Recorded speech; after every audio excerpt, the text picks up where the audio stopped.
I'm going to start the presentation because we have some technical issues at the minute. So hopefully, once we get underway, things will sort themselves out. Okay. So today's session is all about the PGCE and the DET. And again, we'll come on to exactly what those terms mean and the relevance that they may have towards you yourself. In terms of today's content, after a brief introduction from myself, we'll go through perhaps 20 minutes. And those 20 minutes will consist of an explanation really of what the PGCE is, QTS, the diploma, what QTLS is. And then we'll sort of finish off a session by discussing the pros and cons of each, and obviously what we offer here at ELN to help you out with any future studying that you may want to do. Then beyond the actual session, we'll have some questions and answers that you can place inside the chat box, and my colleague Sana will be able to ask these, or I can actually see them myself. So if we do have technical issues at that stage, we'll get through them okay.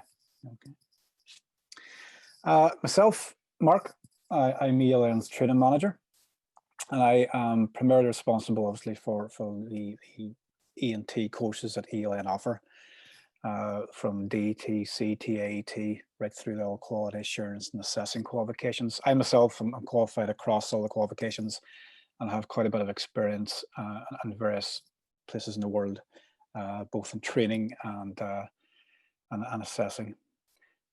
So yeah, some ground rules before we start. And any questions that you do have, I want you to enter them within the chat box. I'm sure it won't be an issue, but anybody that does cause any disturbance, you will be removed from the session. And questions, if you can please keep to that 20-minute segment at the very end. Beyond, obviously, the session that we do have today, there's questions that suddenly come to you. You know, obviously, we're contactable by email, and we can follow those up at any time.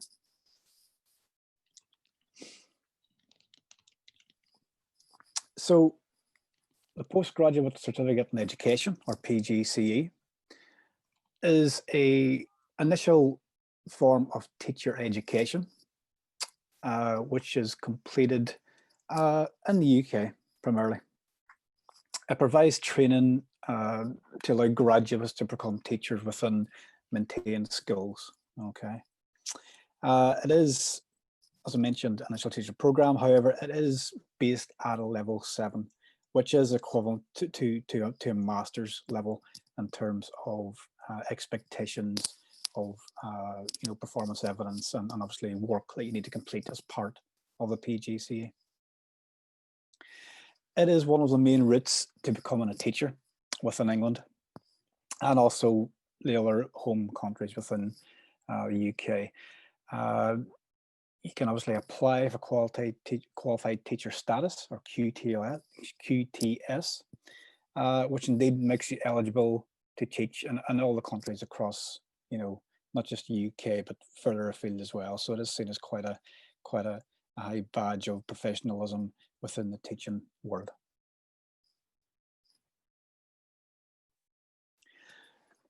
The PGCE gives you substantial teaching experience, and it does that by the college, or wherever you're studying the PGCE, because there are a number of routes which you can take through school placements, and placements is obviously a major part of it, because this is where you would get your experience of actual teaching environment and obviously progressing your teaching skills.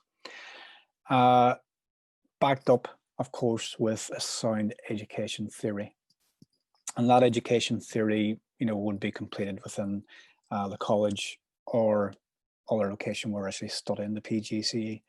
And that's where you would learn the initial sort of theories and models and principles of the teaching, assessment, communication, curriculum, etc. All of which, obviously, you would also learn within the DET as well. There are various PGCEs available. Okay, and it really depends what sort of subject and areas you wish to teach in within the school environment. I mean, you've got the lower primary and primary education. Lower primary education, you're talking teaching youngest learners from ages 3 to 7. And that's basically the focus of the qualification is with them. In terms of primary education, you're talking ages 5 to 11. And those types of courses generally concentrate on the core primary curriculum, although some programs allow you to specialize in a particular subject. In terms of secondary education, ages 11 to 16, beg your pardon, which is obviously the secondary education PGCE, which are obviously based around those secondary based specific subjects.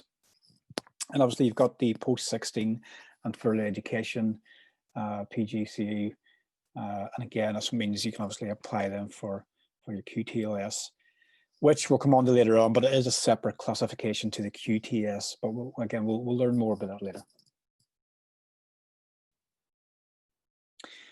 You'll need a degree in the subject you want to teach. So even though you will have a PGCE completed, obviously one of the criteria prior to completing that will be a degree, and that degree will be in a subject which you want to teach and use as part of your PGCE.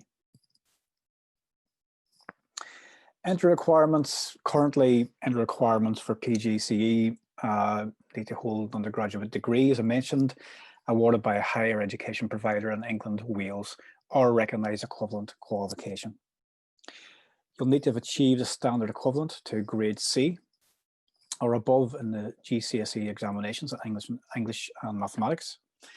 And finally, if you intend to train to teach pupils aged 3 to 11, early years in primary, you must also have achieved a standard equivalent to grade C or above in a GCSE science specific subject also. So again, you can see there's a number of criteria which you need to tick. And again, really, it would be down to some research from yourself. And I will give you links later on to avenues of research, further reading, which you can, investigate further. Because everybody's got, their own agendas in terms of what they want to achieve through their teaching. So certainly, the sources would be from that locations and the subjects which you want to teach, and how and what route would suit you best in achieving that. In terms of the QTS, or qualified teacher status, and again, I'll re-emphasize, it's not to be confused with the QTLS, which we'll talk about in a few minutes. Currently within England, to teach in a state school, you must have a degree and gain qualified teacher status by following a program of initial teacher training. And that program of initial teacher training, for example, is your PGCE. Okay, so that's sort of your what the government says currently. Maintained secondary school, primary school, special education, and non-maintained special school, the QTS will obviously get you in the door as well, and those types of environments. You can also teach in independent schools, academies, and free schools in England without QTS. But with that said, it's a definite advantage to have it. Okay, it's like everything else, and you have the PGCE, which is great, but having that QTS on the top of it may give you that extra advantage, perhaps, in applying for jobs, or even particular what a certain college or organization of further education would require you to have for that particular role. So again, it's very much down to perhaps individual schools, but certainly as it stands, that's a sort of, the QTS is seen as the badge of professionalism, as it were. Moving on to the diploma in education and training. This is the DET is what we offer here at ELN as part of our suite of education and training courses. Now, the course is pitched at a level 5, okay, and it is the highest recognized qualification for the post-16 sector within that education and training suite. It's formerly known before as the Diploma to Teach in the Lifelong Learning Sector, or DETLS, DTLS, and it is equivalent to the second year of the UK's the UK's bachelor's degree. It is a popular route, a very popular route at the minute for prospective teachers who want to pursue a career in further education or currently hold a further education teaching role and want to gain a specific full teaching qualification, which has its obvious advantages in itself. It qualifies teachers, trainers to teach across a wide range of organisations. Organisations include full-time education, higher education institutions, colleges, training providers, which there are thousands of across the UK, not only in the UK, obviously, but in abroad as well. Level 5 diploma programs, and again, typically last 1 to 2 years. The registration period that we have with an ELN is 2 years, but you can have completed in a lot shorter time scale. Okay. And again, it really boils down to what sort of amount of time you have available to dedicate to the studying of the DET. On completion of the DET, you can apply for the QTLS, and this is, again, we're going to talk about this in a second or two. That's the Qualified Teacher Learning and Skills status. Okay, now, I don't want to steal my own thunder here, but the QTLS in law is the equivalent to a QTS.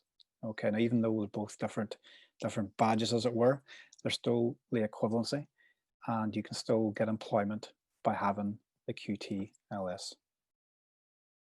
Enter requirements for the CET, wrong with DET, 19 or over. Okay, and I have a reasonable command of English, Maths, and Information and Communication Technology, or ICT. That grasp is quite important because you can imagine at a level 5, the expectations in terms of assignment, submissions, and teaching requirements is such that that high level of understanding, and not only written understanding but verbal understanding, is quite important. So we can obviously assess your ability to perform at Ofsted grading levels, which are very much part of the observation requirements within the DET. With the DET, you need to be prepared to study in your own time. And again, it is flexible, and there will be reading, research, and completion of assessment activities during the course. That's certainly a definite.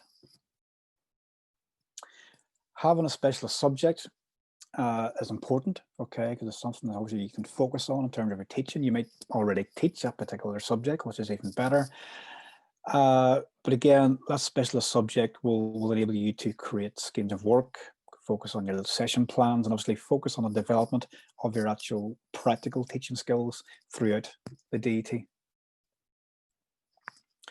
And a major requirement of the DET is to be able to undertake or evidence 100 hours of teaching practice through the duration of the actual course. Okay, so within the course itself, you have to evidence 8 hours, but overall 100 hours have to be evidenced the fact you've taught during the complete time of registration.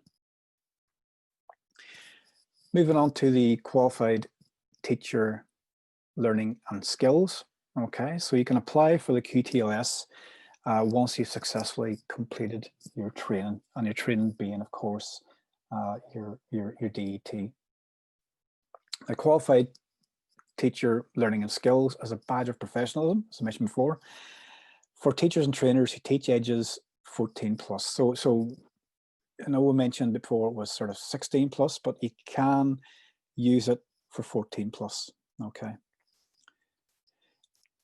It's a status, okay, and this is where confusion sometimes sets in. It is a status, it's not a qualification, okay, because you do have to meet all the criteria when applying for the QTLS. And again, that's quite important. There are other requirements that you must meet. But again, I will give you the links to the appropriate websites where you can complete the research in terms of what are criteria that you need to actually fulfill that.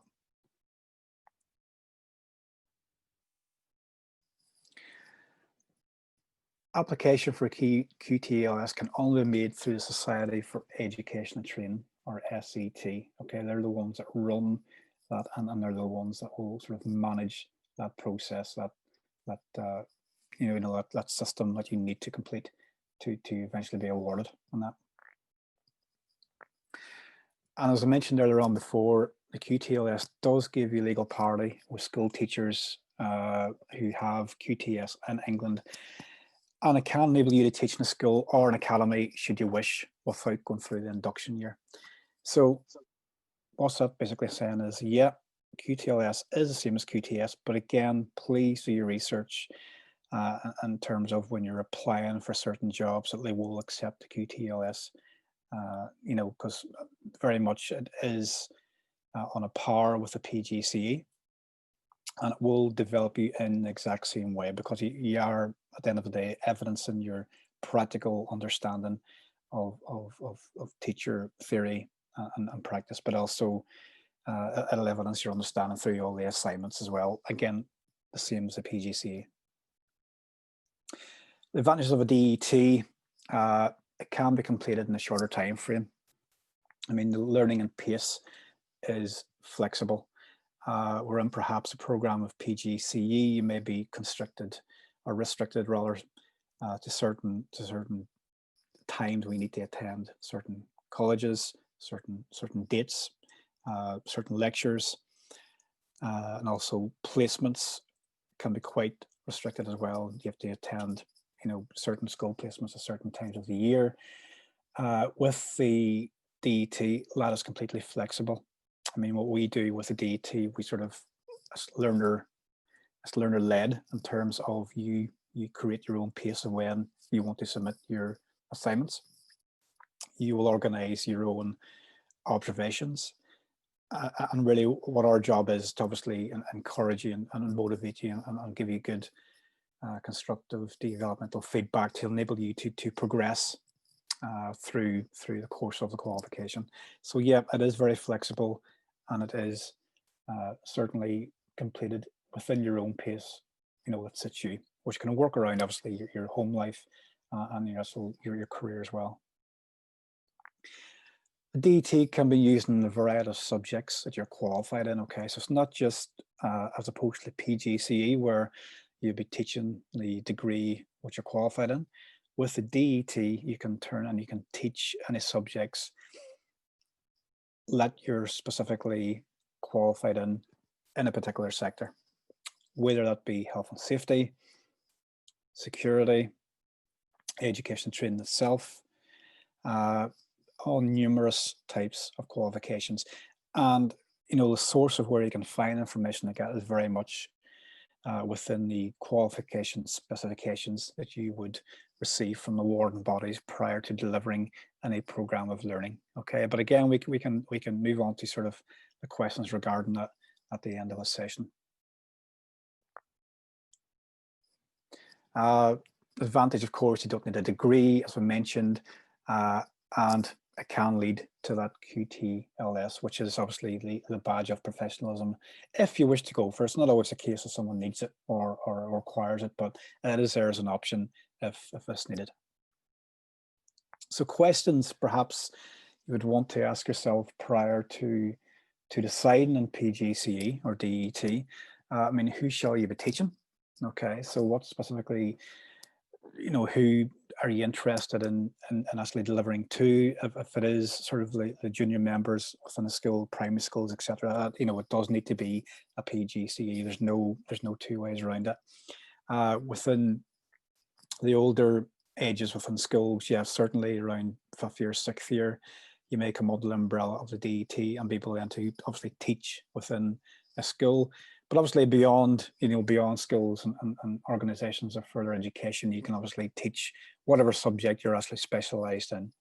And again, there's no set level to what qualification you can teach. That really depends on your experience and what the awarding body states it requires of their tutors and assessors within that particular field. Okay, so it's not a black and white scenario as such. That's certainly, but again, we can go through that at the end. Obviously, what helps, what sector shall you be delivering in, or you want to deliver in? As another question you can ask, whatever your interests are. You know, the DET will be quite specific towards that, and you know, it may find that that's sort of a good match for you, given the constraints of the PGCE and the applicability of the PGCE in the sector that you're teaching in. As I mentioned briefly, do check what the awarding body and other places of potential employment require you to have. Okay, so again, there will, you know, need to be some form of research on your behalf to sort of determine what way or what path you want to follow. But again, you'll get that information quite easily through different resources from various organizations. Time constraints is always a big one. I mean, how soon do you want to achieve your goal, your end state, your objective of being a qualified teacher? And again, that will sort of you know, mirror your decisions or influence your decisions and choosing which path you want to go down. And obviously, given, you know, the current issues with COVID-19, the flexibility of the DET certainly for our learners at present is certainly a very good factor. In terms of references from all the information that I've discussed today, and obviously useful links as well, you've got the Education and Training Foundation, UCAS, which is an excellent resource, and that link that you see there, which again we can place these in the chat box, is an excellent one for giving you more information really on the different paths for teaching within the UK, and that's quite a good one to sort of look at and be familiar with. And then finally, you've got the government's take on things in terms of the QTS and what requirements and how to apply for QTS, which is obviously different from the other method through the Education and Training Foundation. So thank you very much for listening, and I'm just going to check to see if there are any questions so far.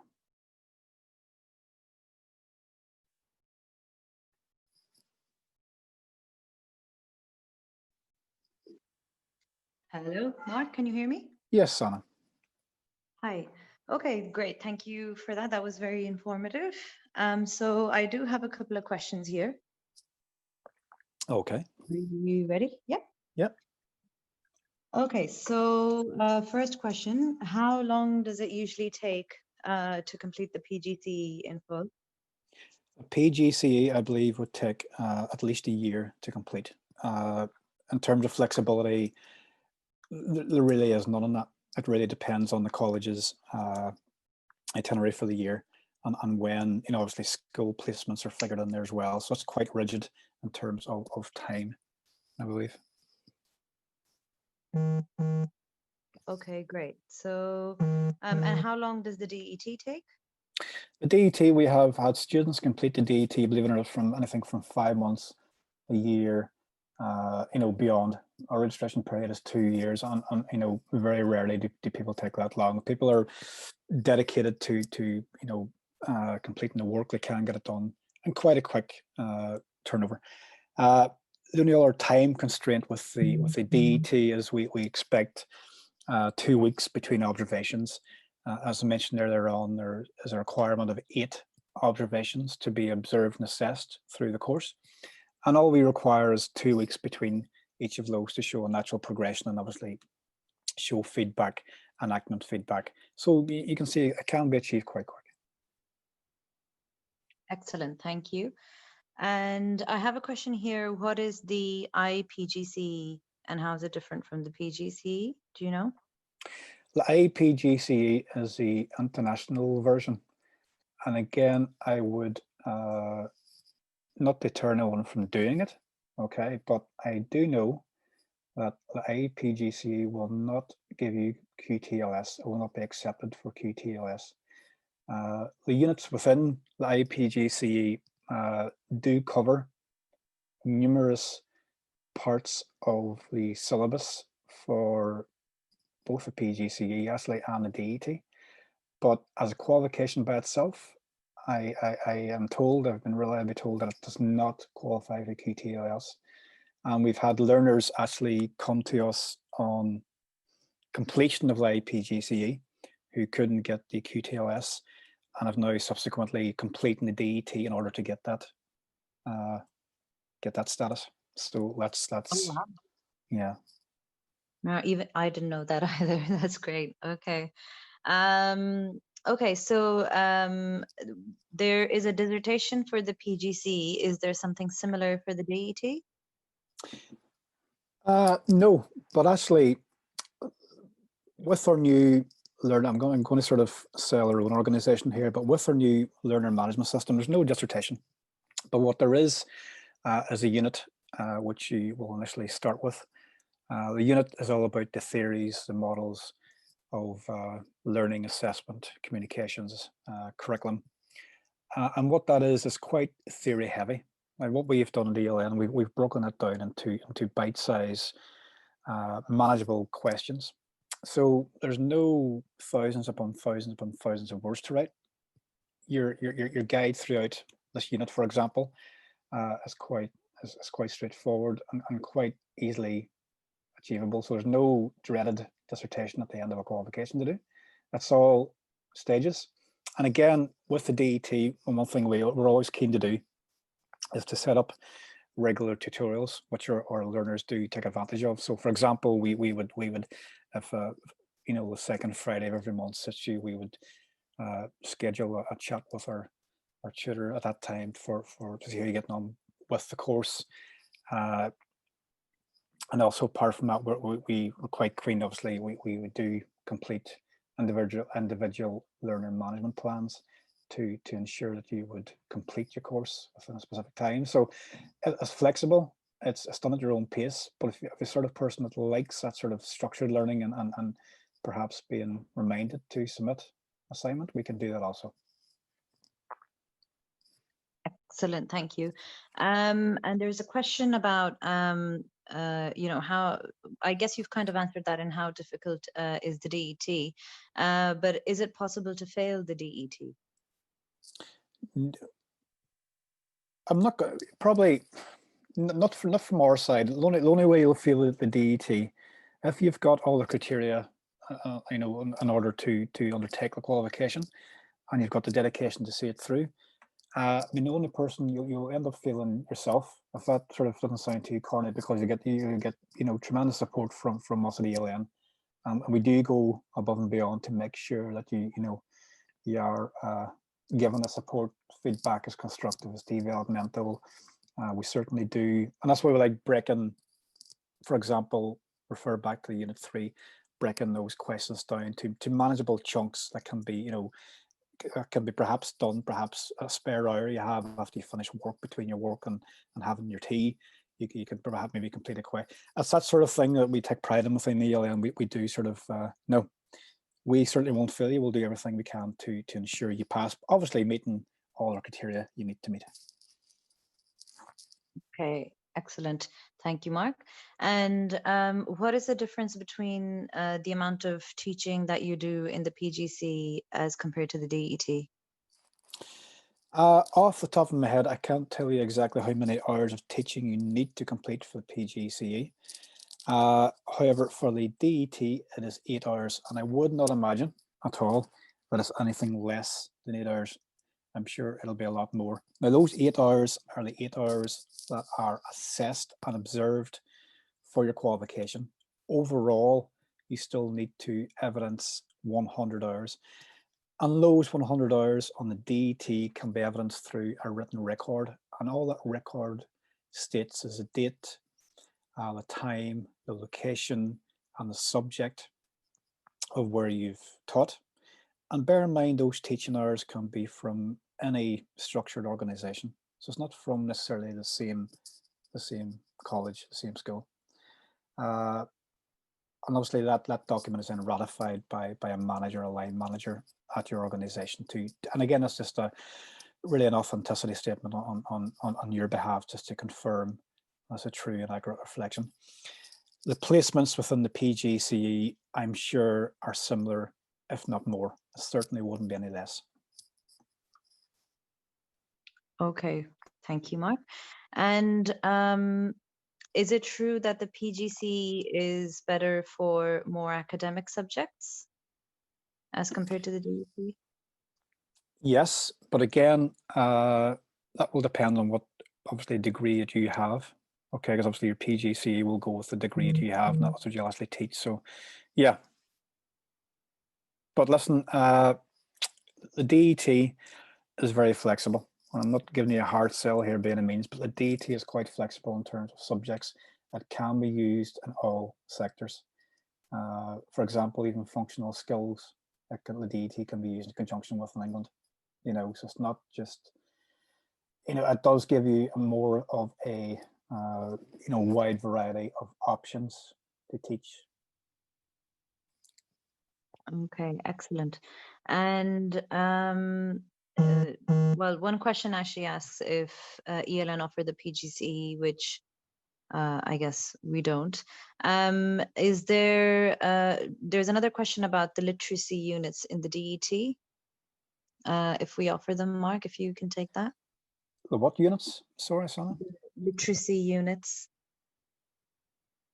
I think the language. Oh, teaching. yes, I think that was, yeah, I think they were actually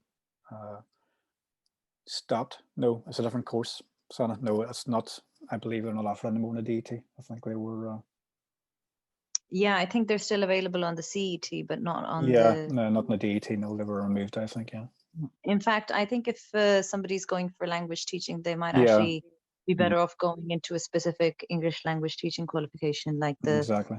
TOEFL or the DELTA or something like Yeah, that. yeah. Mm. Okay, excellent. Okay, so there's one about how time intensive PGCE is, and can you work alongside the PGCE as compared to the DET? I think it kind of overlaps with questions you've already answered. Again, we don't profess to be experts at all in the PGCE, because every organization that will be offering the PGCE will have their own, you know, obviously structured way of completing it. And it's really down to, if that's a route you want to go down, and probably take a bit of research on your side.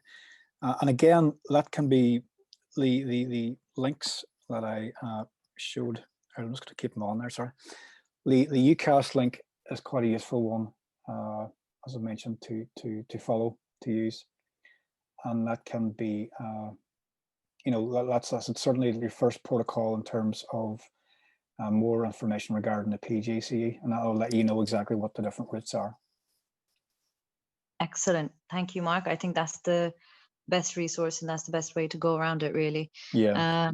Absolutely. Like you said, even I know some of the PGCE programs that we get from people and we're mapping them across. So they do seem to differ quite a lot sometimes.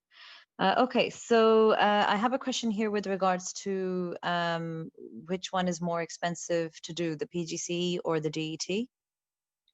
Yeah, without a doubt, the DET is a lot cheaper, and you're chatting 3 zeros, a lot cheaper. Okay, because obviously we've got our, not just obviously because it's Black Friday by any means, but we certainly are very reasonable in terms of prices compared to the PGCE. There's no comparison price wise. The DET is by far the cheaper option. Absolutely, and I think it ranges from institution, but I think PGCE would definitely be around £10,000 or so at least. Yeah. The last price, the last price I checked was 9,450. So yeah. Yeah, somewhere around there. Ours is usually 1,450, and that's not counting if we have a sale or something on at the time. Exactly, and that's again, bear in mind, folks, your other expenses in terms of school placements, for example, traveling arrangements. DET, you've got that flexibility in terms of remote, you know. Okay, there's another question around there's funding for the PGC, but do we offer funding for the DET? Currently, we don't, no. Yeah, so we're not currently accepting funding for the DET, but I know the PGC is available on the student loans. Yeah, I believe there are funding, yeah. Yeah, so there would be funding available for that. Okay, brilliant. Okay, so there's a question here about if I teach in a sixth form college, can I do the DET? Yeah, so sixth form would be the the older bracket in terms of ages. So yeah, that's fine. Yeah, I mean, I'm assuming they're completing A levels, GCSEs. So yeah, that's fine. Yeah, in fact, I think we've got a couple of sixth form. We've got it. Yeah, we have a few. Yeah.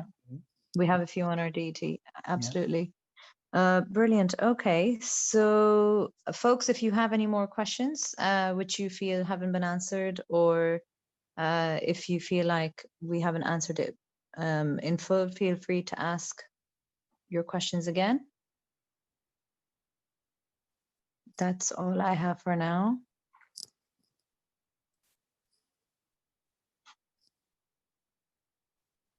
No, okay. All right. So thank you, Mark, for all the information. Very informative session. In fact, I got to learn a lot as well. I didn't know some of the things that you told us about today. So thank you for that. And just before I end the session, I do want to let everyone know that usually after our sessions, you will get a copy of the recording, a link in an email, and you do usually get a discount fee, a discount code in the email as well. So do look out for that. And it usually is timed. You have to use it within 24 to 48 hours. So make sure you check your email after the session and avail that discount if you are serious about going ahead with the course. And if you feel like you need more information, or if you feel like there's something in particular relating to your situation that hasn't been covered, or you feel like you need a one-to-one with a tutor beforehand, any one of our tutors or myself or even Mark can get on a phone call with you even before you register. All you have to do is get in touch with us on info@eln.io. That's our email address on our website as well, info@eln.io. Or you can call us 02033717309, or you can come to the live chat on our website, where our customer services are available between 9 to 5 on regular working days. So we can arrange a personal call with you with one of our tutors, and you can get your questions answered before you commit to the course. And that goes for any course as well as the DET. So that's all from us for now. I hope that all of you enjoy your weekend, and thank you again to Mark. Thank you very much, Sana. Thank you. Thanks, guys. All the best. Bye-bye. Bye.